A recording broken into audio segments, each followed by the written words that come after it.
Oh, you want to become smart. The official recipe is 12 years of school, 4 years of college, and if you really want to flex, another 6 years for a doctorate. Follow that recipe and you don't emerge brilliant. You emerge exhausted, underemployed, and carrying a debt statement that qualifies as a small mortgage. Meanwhile, the kid who spent those same years shipping code from a laptop in a basement is buying the house you can't afford. Somewhere the math stopped working. Let's reset the definition. When most people say, I want to be smarter, they don't mean I want to publish in Nature. They mean 4 things. 1. Learn skills that pay. 2. Solve problems faster than the next person. 3. Sound sharp in conversation without sounding like the human version of a Wikipedia rabbit hole. 4. Do all of the above without signing a decade-long contract with Sally Mae. The internet's response to that wish list is either a fortune cookie, own your curiosity king, or a grocery list, blueberries, fish oil, 8 hours of sleep, cold shower, repeat. None of that tells you how to wire new knowledge into your brain so you can actually use it next week. Here is what will. Intelligence is not a trophy you collect at graduation. It is a 3-step assembly line you can run anywhere. Feedstock, furnace, finish. Input, process, structure. Miss one stage and the product is defective. Feedstock, read nonfiction like your shoplifting answers. Not all reading is equal. Fiction gives you empathy and beautiful sentences. Nonfiction gives you portable mental software. Choose books that were written to solve real problems: business, psychology, engineering, finance, medicine. Read with a pen in hand and a timer running. The goal is not to finish the chapter. The goal is to steal the algorithm the author spent 10 years refining. When you hit a procedure, a checklist, or a repeatable mental model, stop. Close the book. Ask, where can I run this today? If the answer is nowhere, skip it. The brain keeps what it uses and bins what it doesn't. Furnace, practice like you're being watched. Reading without retrieval is intellectual hoarding. You have to smelt the ore. That means deliberate practice. Tasks pitched just above your current level, done repeatedly with immediate feedback. Can't find a mentor? Simulate one. Close your eyes and walk through the process you just learned. If you read about net present value calculations, picture the spreadsheet, speak the formula out loud, change the discount rate, watch the numbers move. Mental simulation fires the same motor and prefrontal circuits as physical action. Olympic skiers and concert pianists rehearse this way, hours before they touch snow or keys. Your brain can't tell the difference between a well-imaged rehearsal and a sloppy real run, so make the rehearsal perfect. Finish. Use textbooks. Yes, the heavy paper bricks, because they are pre-optimized. A good textbook is the most underrated productivity tool on the planet. It is not a random pile of facts. It is a curated staircase designed by people who already know where you will trip. Concepts escalate in 5-page increments, and every 20 pages a problem set appears to force retrieval while the memory is still wet. That built-in retrieval is the secret. 1 chapter plus the end-of-chapter problems beats 3 hours of highlight, happy passive rereading. Cost, $40. Value, a semester of structured reps you would otherwise have to design yourself. Notice what is missing from the lineup: a stadium lecture, a 6-figure tuition bill, and a graduation cap. Those are social signals, not learning tools. The assembly line above fits on a kitchen table, runs on $20 worth of supplies, and starts delivering usable mental software the same afternoon. You do not need permission to flip the switch. You need a book that matters, a notebook, and a timer. Set the timer for 25 minutes. Read 1 core concept. Close the book. Recite the concept aloud. Solve 1 practice problem from the back of the chapter. When the timer rings, you have completed 1 full cycle of the only learning loop scientifically shown to stick. Do 3 cycles a day for a month, and you will outrun the version of yourself that is still waiting for next semester's syllabus.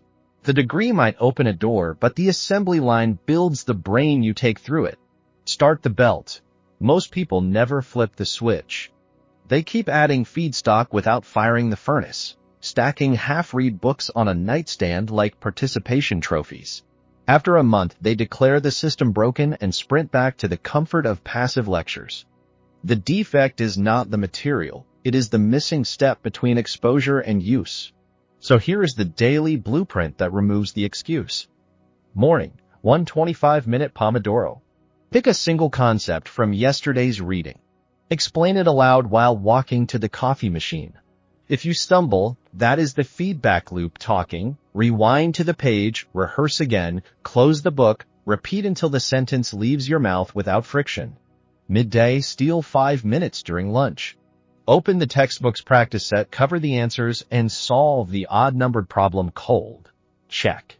If wrong, mark the error in red, write a one-sentence correction rule in the margin. That red ink is the scar tissue of memory. Scars are stronger than skin. Evening, 1 mental simulation before sleep. Lie flat, slow your breathing, and project the day's concept onto an imaginary whiteboard. Walk an invisible classroom through the derivation or the business model or the code refactor. Speak every step. When the board blurs, you have reached the edge of your current map. Note the spot, sleep, let the hippocampus consolidate. 3 cycles, 25 minutes total, 0 extra equipment. The compound interest is invisible for about 10 days, then it spikes.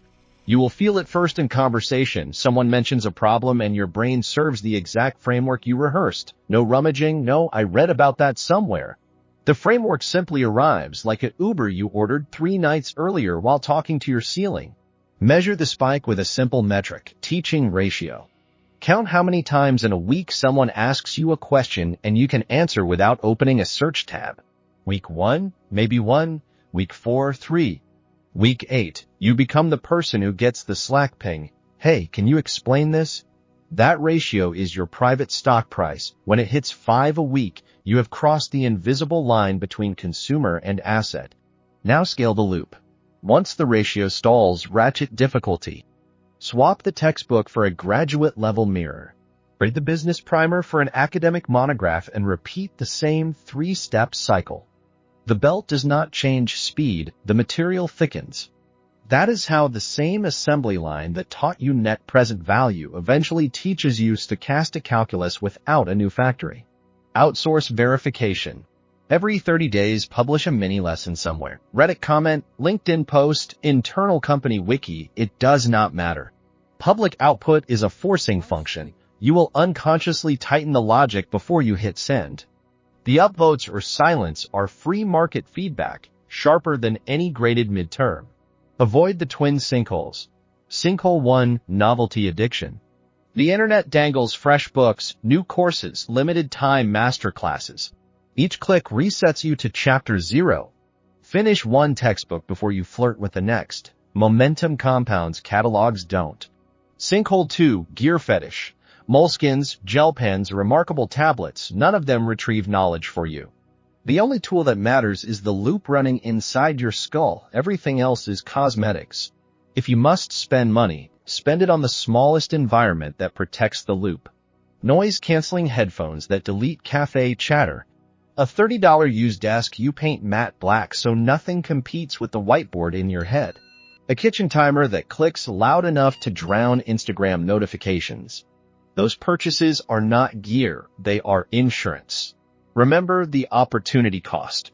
Every hour you spend passively highlighting is an hour you could have spent retrieving, simulating, teaching. Add the tuition you did not pay and the lost wages you did not forfeit. The delta is a second salary. Track it in a spreadsheet.